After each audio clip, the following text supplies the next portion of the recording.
ફરીથી ફરમાઈશ આવી છે। આ વર્ષનું બહુ સારું ગીત છે, રાધા કૃષ્ણના વિરહમાં છે અને કવિ કેદાર બાપુ બહુ સારું લખે છે। ફરીથી ફરમાઈશ આવી છે અમારા ભાગ્યેશભાઈ, એટલે મને લઈ જા ને તારી સંગાત, તારા વિના ગમતું નથી।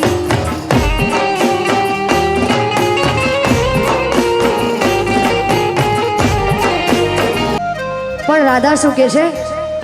મને લઈ જા, લઈ જા, લઈ જા ને લઈ જા, લઈ જા ને તારી સંગાત।